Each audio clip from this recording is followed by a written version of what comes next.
And as I said, we're going to ramp this up a notch. We're going to continue to complete the square of quadratic functions, but the functions, when we complete the square, are going to be a little more complicated in terms of the numbers we have to deal with.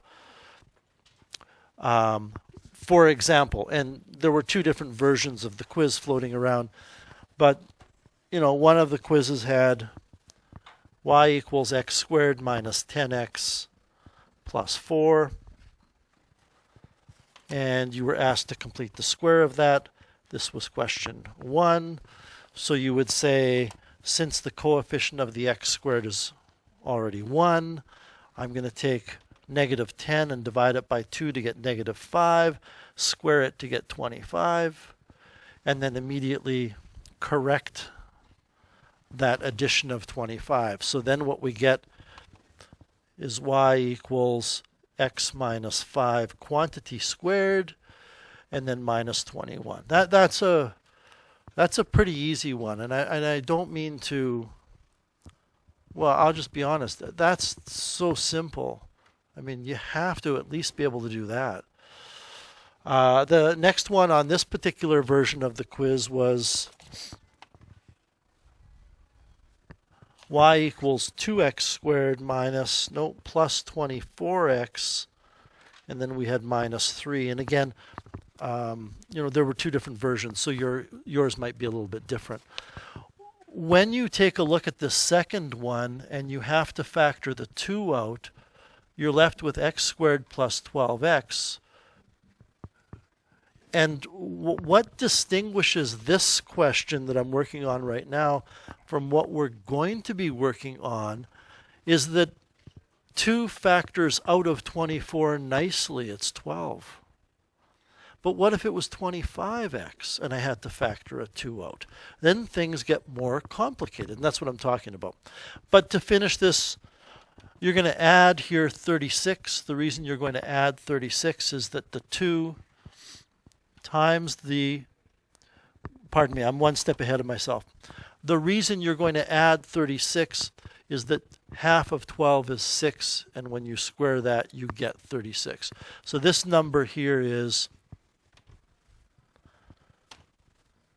half of the 12 squared. You, however, have to take that 2 that you put outside and the 36 that you put inside and say that what you've done is you've added 72, so you subtract 72.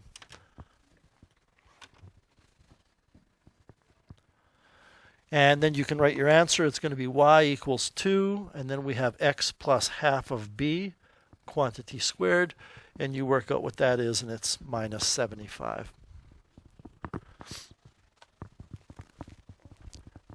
So what is going to distinguish the work that we're doing today is that the numbers are going to be a little messier, okay? And we're going to be doing some word problems. So convert each of the following quadratic functions. I got that typo again. It should say to vertex form. I have to go through and proofread my notes. I'm sorry about that. This should say to vertex form.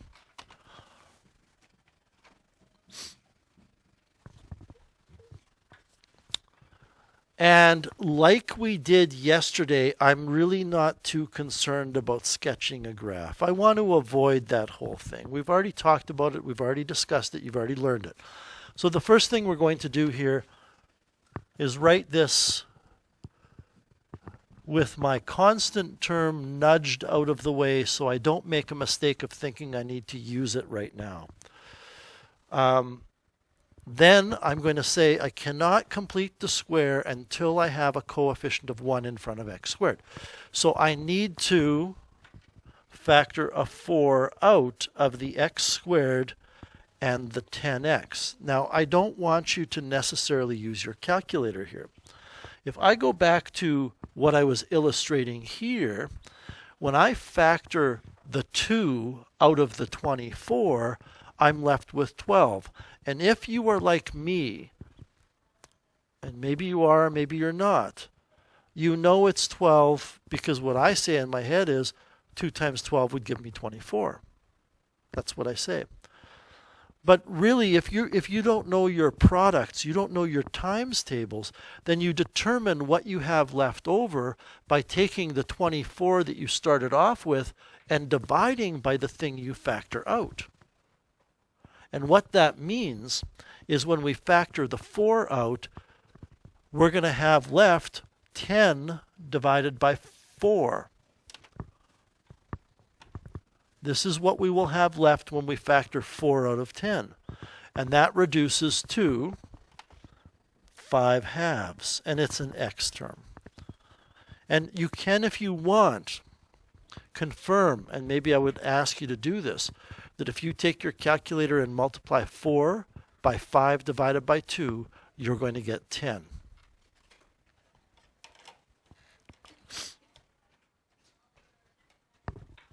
Yes? Okay. On that note, I suppose you could simply say, what do I have left after I factor 4 out of the 10? Well, I don't know. Let me take 10 divided by 4 and convert it to a fraction, 5/2. But again, there's an x there, right? It's 5/2 x. Now you need to decide what to add here. And I want you to listen very carefully here, because we cannot rely just on the calculator here. Because in the next unit, we're going to have to deal with fractions. And we can't avoid them, because the fractions in the next unit will be variable fractions. They will contain letters, not numbers. And you can't enter fractions in your calculator when there are no numbers in the fractions. So what do we do there?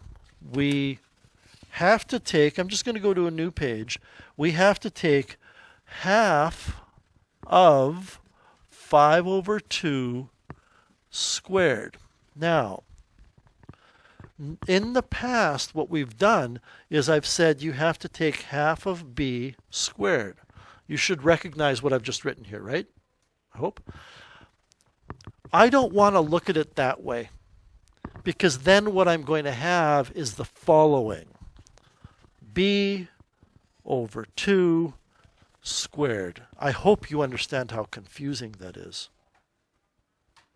So dividing by 2 means half of it, and half of something means you multiply by a half. All I'm talking about here, everybody, is that when you divide something by 2, it's the same as multiplying it by a half. So I need to multiply 1/2 and 5/2 and square it. Well, 1/2 times 5/2, let's see, multiply across the top is 5, multiply across the bottom is 4. I need to add 5/4 squared. So what is that? Well, that's 25/16. This is what I have to add to complete the square, to make it a perfect square trinomial. And you can certainly double check something here. You can certainly on your calculator take this 5/2, go 5 divided by 2 equals, divide that by 2 and hit the squared key after you divide by 2, and convert it to a fraction to confirm that you get 25/16. Right?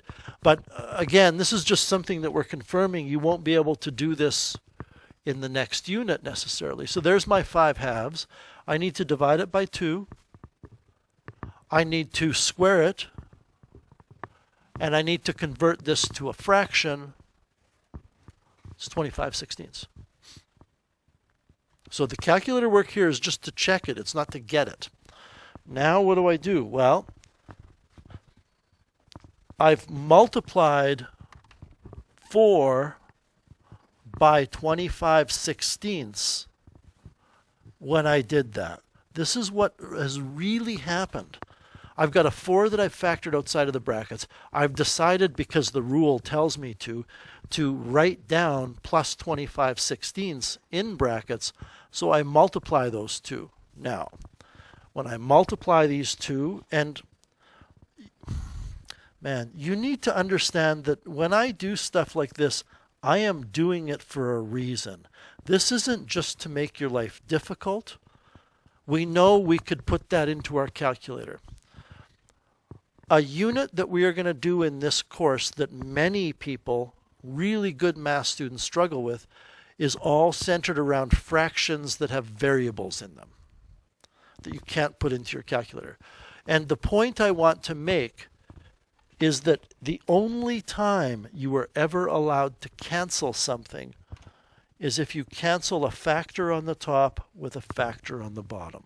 That's what canceling is about. So I know I'm going off track here, but this is math. This isn't just this topic. If I said,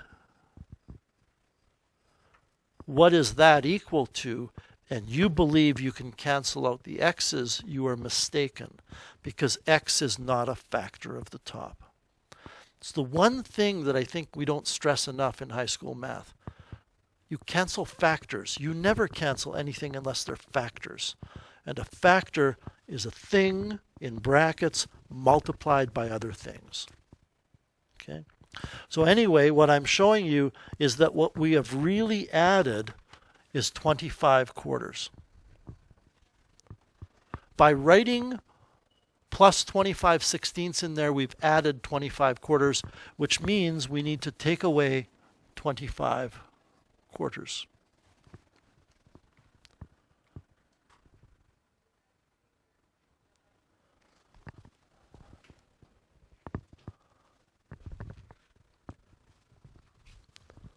So we can write, I'm not going to do that. We can write y equals 4. Then we're going to have the x minus p squared, and we're going to have plus the q. So I want to just crunch some of this stuff down so that we can see more at once.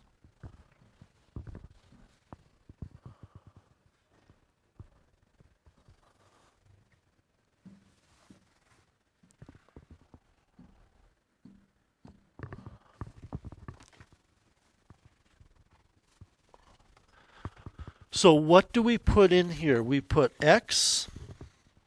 We want to learn from yesterday. If this number in front of the x was positive, then it's plus. And what is the actual number? Well, we can go back to something like this. Why did I put minus 5? Because b is negative 10. Half of that b is what goes in the brackets. Over here, and I'm a fan of doing this. If you have something complicated that you don't understand, look at something simpler that you do know and draw a comparison. Because over here it was plus 12x, so we put positive 6. 6 is half of 12. The number you put in brackets with the x is half of the coefficient of x, which means the coefficient of x is 5 halves. We need to put 5 quarters. Again, everybody, you could do this all on your calculator, but I would be doing you a huge disservice by saying do it that way, because you're going to be really lost in the next unit if that's all you know how to do. This bit of business here, well, you cannot add things with different denominators, and I want to illustrate why. When you look at this fraction here, everybody, of 25 over 4, and I said it that way intentionally, 25 over 4, and it makes my skin crawl. I hate it when I hear a teacher say 25 over 4. It's 25 quarters. And the idea of thinking of it as 25 quarters allows you to do math. When we convert 5 over 1 to quarters, it's 20 quarters, correct? We multiply the top and the bottom of that fraction by 4. So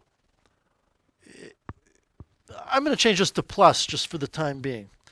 If I had 20 cats plus 25 cats, you get 45 cats, right? If I have 20 quarters plus 25 quarters, you get an answer that is quarters. because you're adding quarters to quarters, so you're left with quarters. Now, we're not actually adding, we are subtracting, so what you end up with is -5 quarters. And my cat analogy doesn't really hold up that well. I have 20 cats, and I take away 25 cats. I don't know what that means. Okay? I borrowed 5 cats from somebody else and given them away. I don't know how I could explain that. Anyway, there's our answer.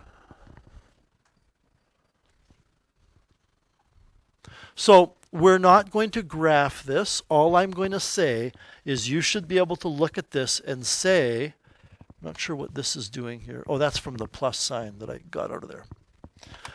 You should be able to say that A is 4, P is -5 quarters, because this is x minus P, quantity squared, and Q is also -5 quarters. So do you see what I mean by we've ramped it up? All that's different is the numbers are really awkward. They're not nice numbers. Let's take a look at number 2. X squared minus 7x plus 15. Well, this looks pretty tame because it's 1x squared. So we're actually ready to figure out what to add to make that a perfect square. We need to take b, divide it by 2, and square it. Do you see why this is a little more complicated than yesterday? When you take half of -7, it doesn't work out to a nice number. It works out to -7 over 2. So this number that we're going to have to add here is going to be -7 over 2 quantity squared, which means we're going to have to add 49 over 4. And I would say that 2 is maybe in some regards easier than number 1, because 1 we had to factor out and deal with those fractions as well. I'm going to subtract 49 over 4. Let's just double check something here. When am I not allowed to immediately subtract the number I wrote down?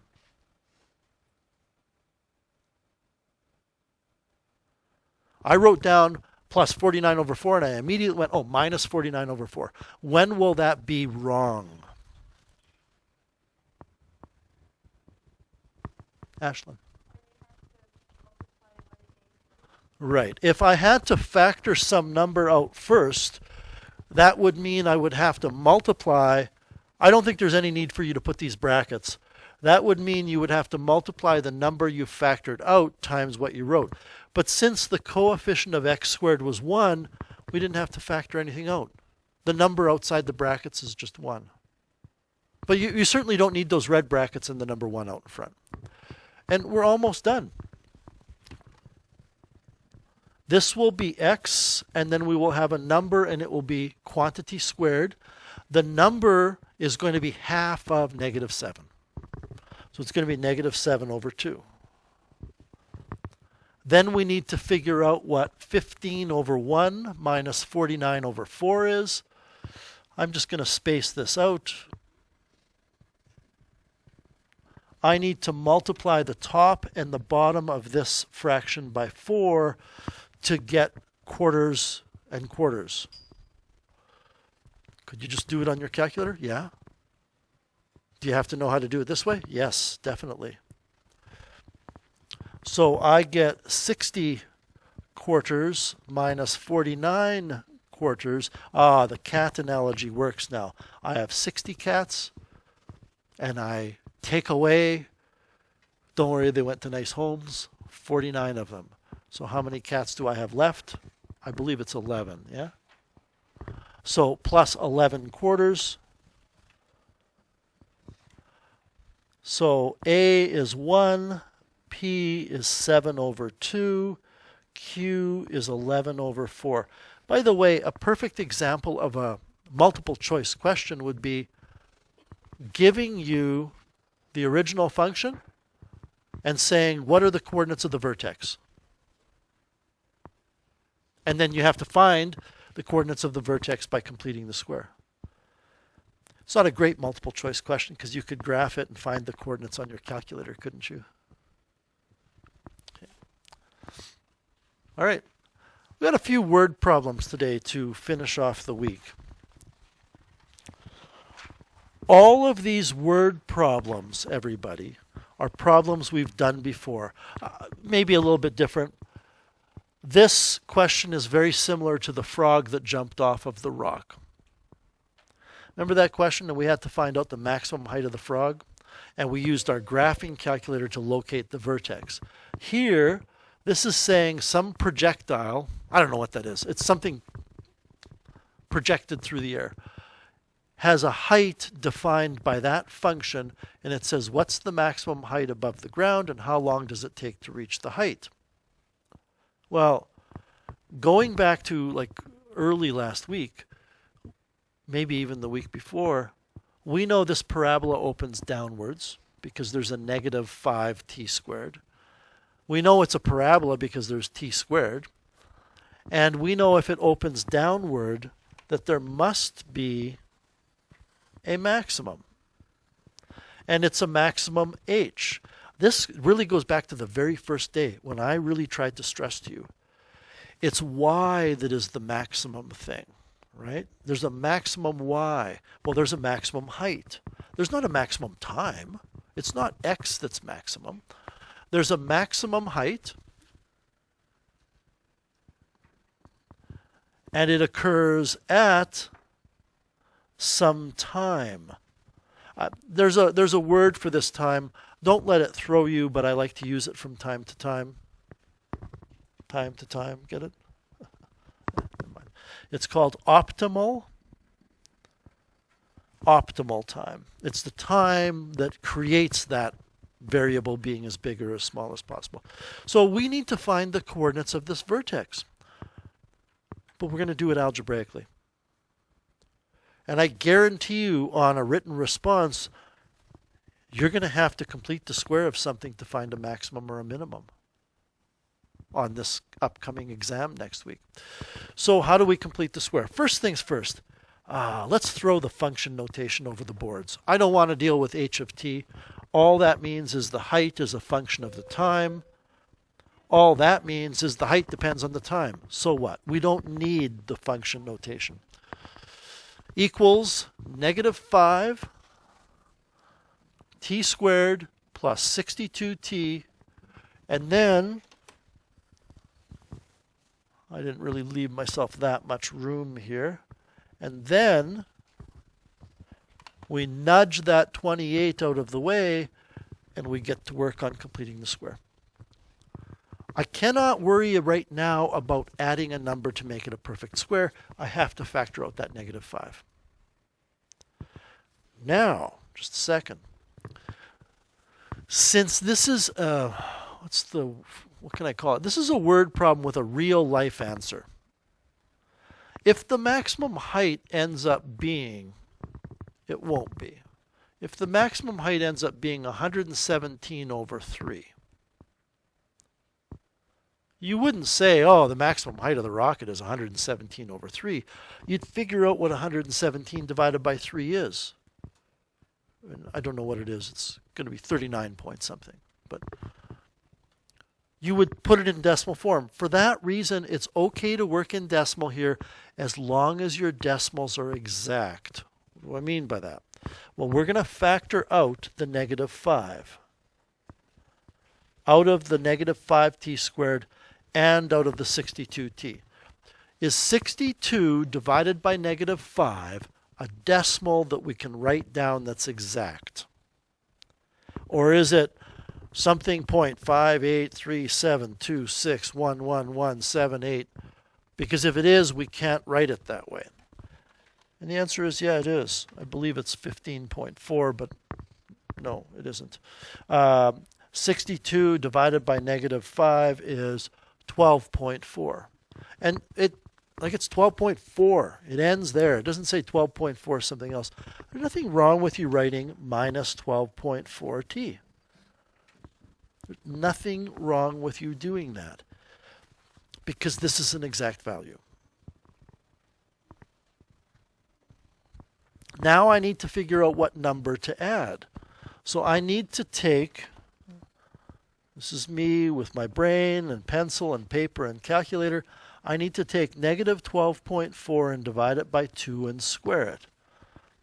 And again, since this is a word problem, I'm giving you permission to work in decimal form as long as it's a precise decimal, not some wacky 11-digit decimal.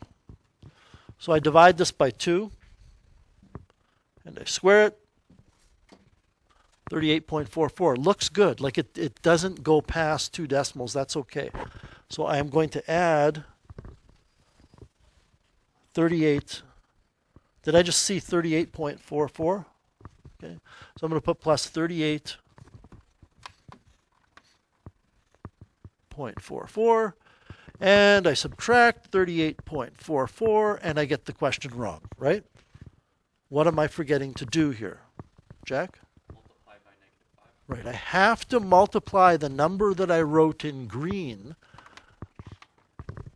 by the -5 to see what I really did. I mean, I wrote plus 38.44, but in fact, look at what I've done. I've actually taken away 192.2.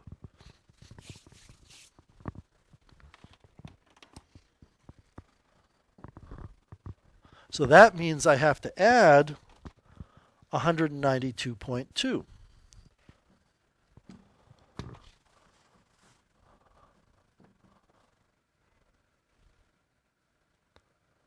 I'm going to erase something for a second just to make sure you know what's happened here.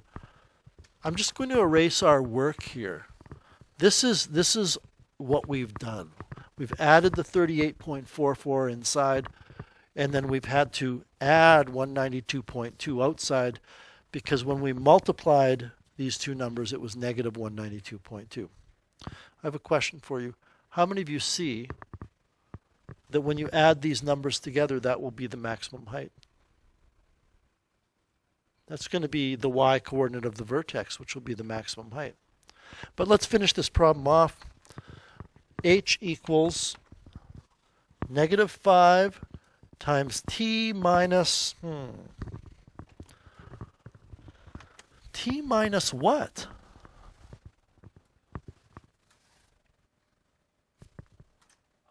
-6.2. Right, so t minus 6.2, half of the negative 12.4.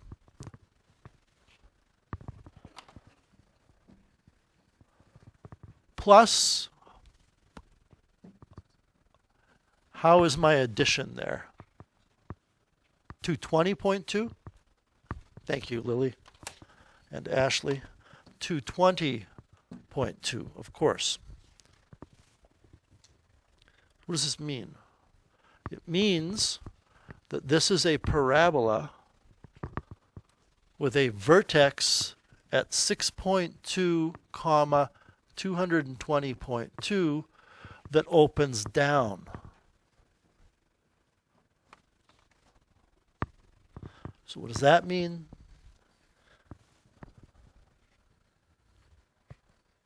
It means that the maximum height is 220.2 meters, and it happens 6.2 seconds after the projectile is launched.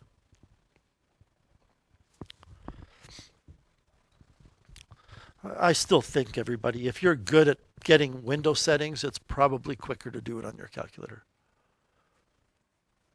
But again, you have to know how to do this for the written response problems. Any questions with 3?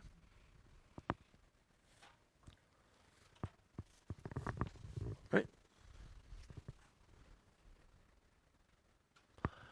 Number 4. So let's dissect this problem together. At a concert in an arena, 7,200 tickets are sold at $45 a pop. Research indicates, and we actually do this work in calculus, we do a lot of economic math.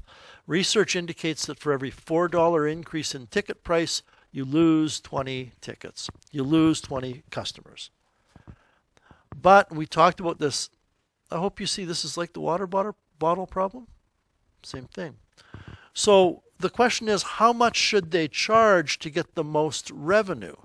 Well, remember, revenue is the price per item, in this case the item is a ticket, multiplied by the number of items.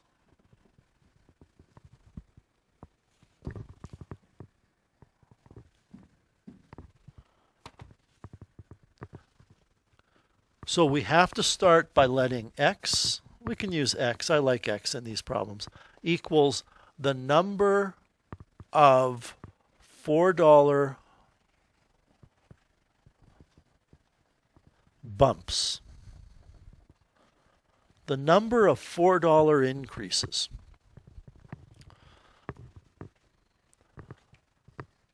So, it was $45 a ticket. What should we add to $45 to get the new ticket price?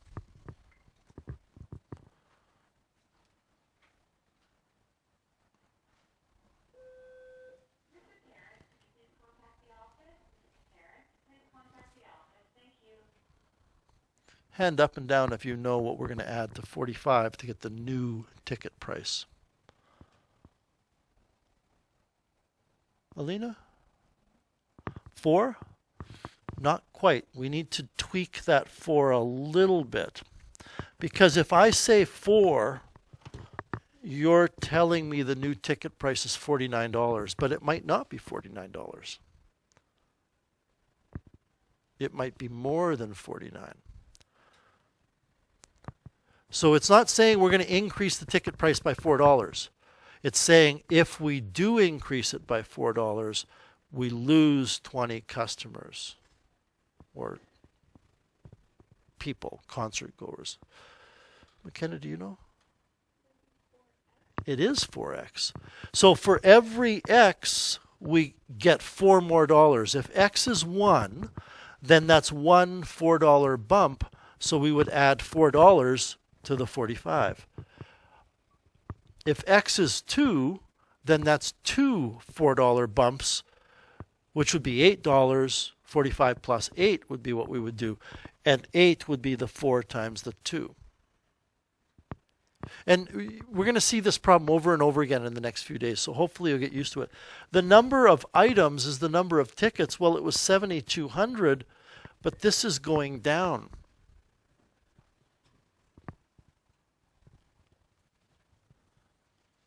Ashley, do you know what we're going to subtract from 7,200 to get the number of tickets sold? It is 20x, because for each x we gain $4, but really x is also the number of 20 people losses. For every x we lose 20 people. For every x we get $4 more per ticket, but we lose 20 people. So this is the equation. And, I'll be upfront with you. It's a written response question. You need to know how to do this type of question. I'm going to simplify this now. So looking ahead, just inspect these two binomials. Look at them. If you FOILed them out, do you see that you would get a quadratic expression? Would it be a negative x squared quadratic expression? Yeah, because we're going to have 4x times negative 20x. It's going to be a parabola that opens down, which means, everybody, on a graph, your revenue is here, that's your y, your x is here, it's going to open down. We can use that graph to find the maximum revenue, and use that graph to find what value of x we should use to get the maximum revenue.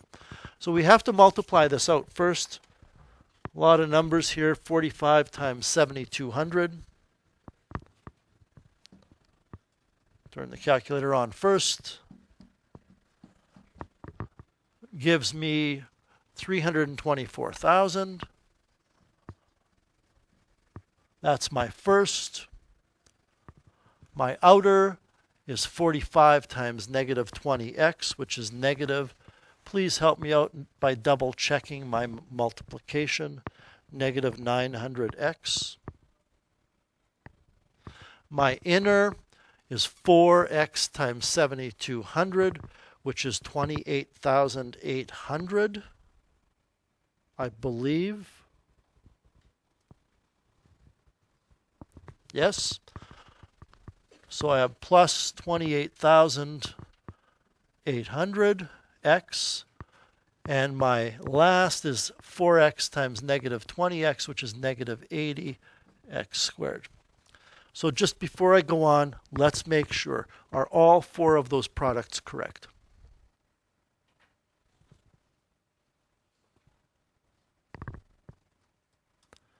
Okay, some of you are still checking. Others have checked, and they're the correct numbers. So we can write revenue equals negative 80x squared plus, I believe it's 27,900x. But I want to make sure that's right. 28,800 minus 900, I'm seeing thumbs up, plus 324,000. So how do we find this ordered pair? We complete the square of that function. The numbers are all of a sudden a lot bigger than they were this morning or than they were 15 minutes ago. But the principle is the same. We factor out negative 80 out of, so I'm going to make sure you understand the 324,000 goes way over here somewhere.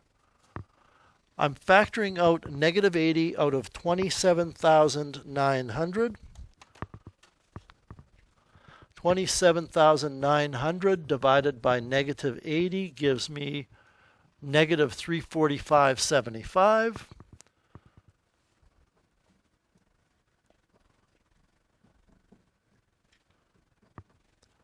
I need to add some number in here that makes this a perfect square. I have a feeling we're going to have a lot of decimals, but as long as we carry them on the calculator, that's fine. So what do I do to find that number I add? I take this, which is the number in front of x, and I divide it by 2, and then I square it.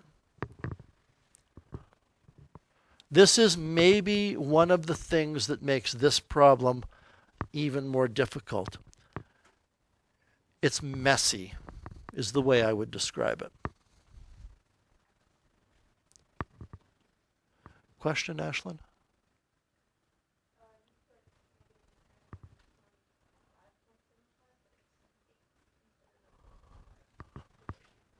Thank you.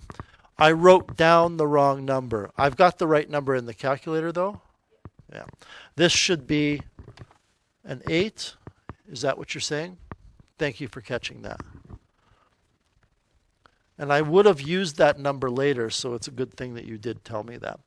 So this is the number that I'm adding, 30406. Point stuff. I don't care what that stuff is when I write it down. I do care when I multiply these two things to figure out what I've really done. But that number's on my calculator. So I'm just going to multiply it by negative 80. This is the number that I've really, quote, added to that equation. Which means if I've really subtracted, and let me just park this over here so I don't have to try to memorize it. If I've really subtracted 243.2531.25, then I had better add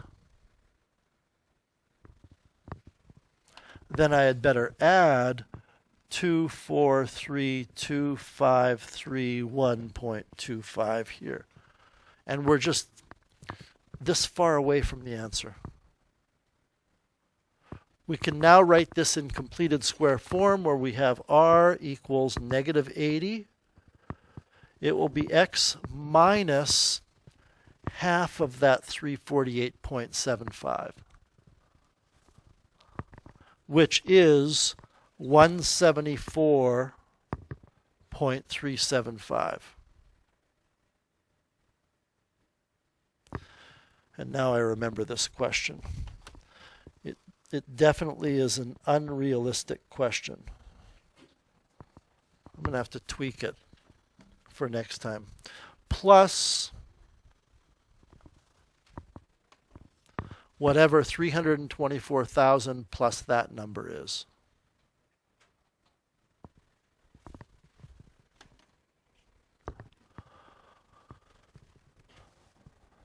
So I need to take this number and add 324,000 and get 2,756,531.25. I do remember this question. It's the outcome here, our answer, everybody, I will just let you know, and I got to make a note to change it, is a really unrealistic situation. But I'll try to do my best to make it realistic by giving you what the concert might be. Okay?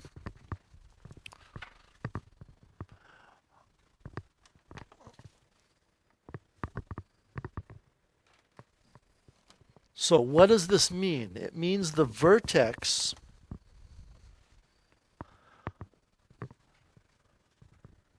has a maximum value of 2,756,53125, and it occurs when x is 174.375.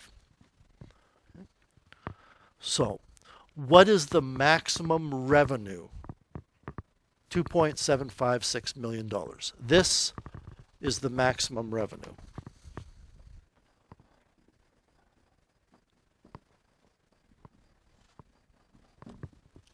What's the ticket price? This number at the bottom is not the ticket price.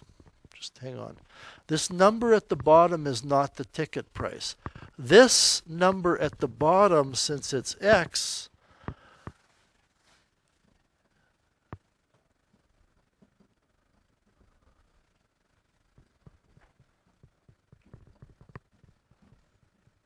is the number of $4 increases to the original ticket price of $45. And that's where you start to do that, right? You go, what? It's going to be a pricey ticket, isn't it? We need to take $45 and add 174.375 times 4, because it was the number of $4 ticket, $4 increases. Let's see what we get here. 45 plus 4 times 174.375, $742.50.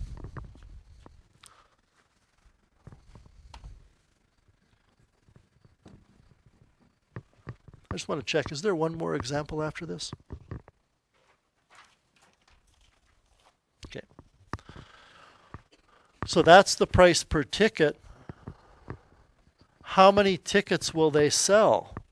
Well, it was 7,200, and they lost 20 people for every $4 increase. So they're going to lose 20 times 174.375.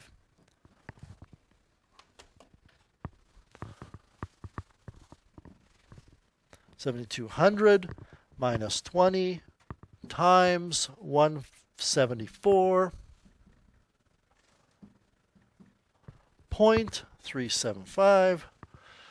They only have, now we can't have half a person, right? So we're going to have to make a decision, round up or down. It doesn't matter. They only sell about half as many seats, 3,712 or 3,713 people. So is this realistic? Well, maybe. If all of a sudden Elvis Presley, who's supposed to be dead, showed up I believe many people would pay $742.50 to see Elvis Presley in concert, even though he'd be like 90 years old or something, okay?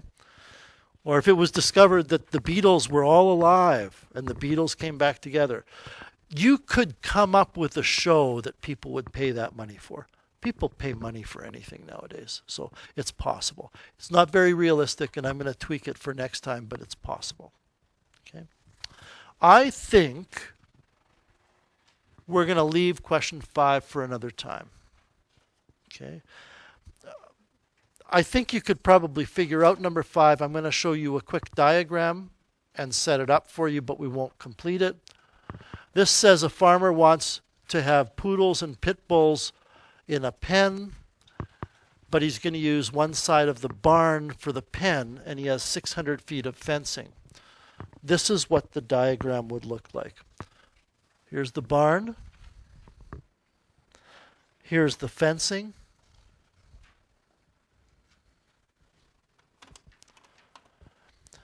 The area would be what we want to maximize. This is W, this is W, this is W, this is L. Does this look familiar? Okay, the only difference is there's not 2 L's. Your equation, and again, I'm going to set this up and I can let you finish it if you want. Your equation relating these fences would be L plus 3W equals 600 chicken wire. Wow, this guy's sophisticated. He's just going to use chicken wire as fencing. Boy, this is something in high school math we just keep hammering away at, and hopefully you do it enough times and students get it. What's wrong with this formula that I've got right now? There's nothing mathematically wrong with it, but I need to do something to make it useful. Does anybody know? Yeah.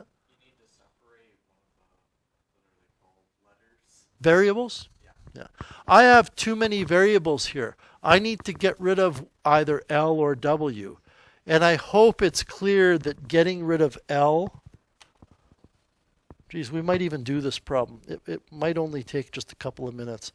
Getting rid of L is going to be easier because I can rearrange for L quite simply. Let's do it. It'll take just a couple more minutes. So if I put that in for L, I have negative 3W plus 600 multiplied by W. Don't forget, I'm trying to maximize the area.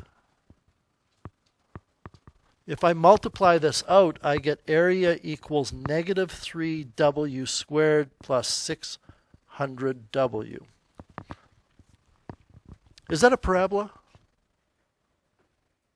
It's quadratic. Does it open down? Yeah, because of the negative in front of the 3. If it opens down, does that mean there's a maximum? Yes. So the idea here, I suppose,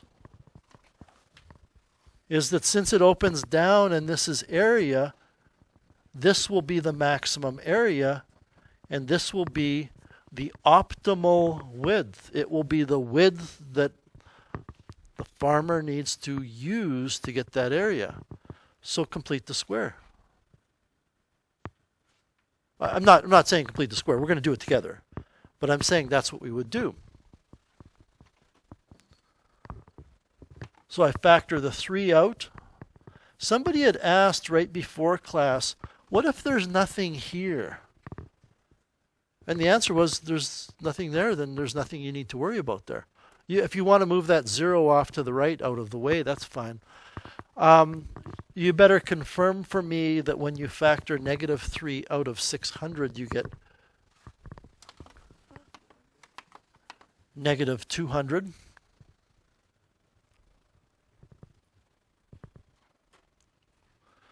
So what do we add? Well, you have to take half of 200, half of negative 200, and square it. 10,000.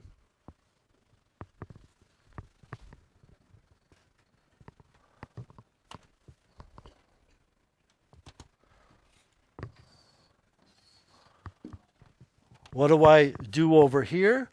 Well, I have to multiply the negative 3 by the 10k.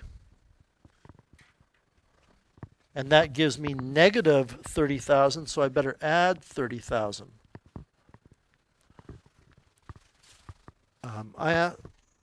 No.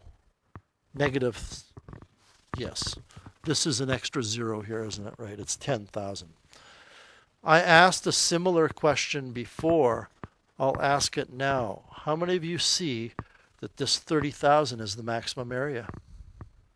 It's going to be the y-coordinate of the vertex. But putting it all together, and how many of you see that the optimal w will be 100? Half of 200.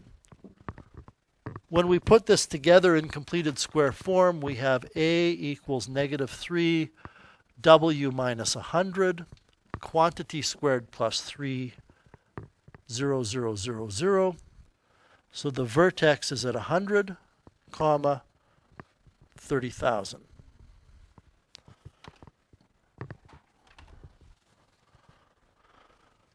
Which means the maximum area is 30,000. Right? That vertex, I can bring this graph back into play here. That vertex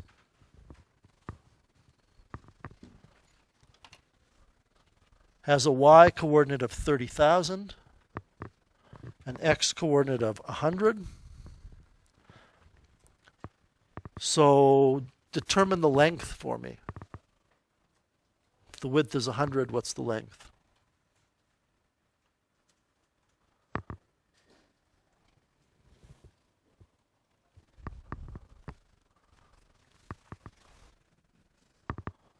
$300? How many of you got 300 by taking the area divided by the width? How many of you got 300 by basically looking at the diagram and saying if W is 100, then you have 100 plus 100 plus 100, which is 300. You have 600 left, or 300 left. How many of you found it by using this formula? Could do that too. It's a comment I make to my grade 12 students. As long as you do the math properly, it will give you the right answer. It's when you do math incorrectly that you get wrong answers. It doesn't matter what math you do as long as you do it correctly. Well, 5 times 8 is 40. That's correct math. That doesn't mean the answer is 40, right? I mean, so there's a number of practice problems. We're really done the unit. We're still going to be doing some learning as we review on Monday and Tuesday.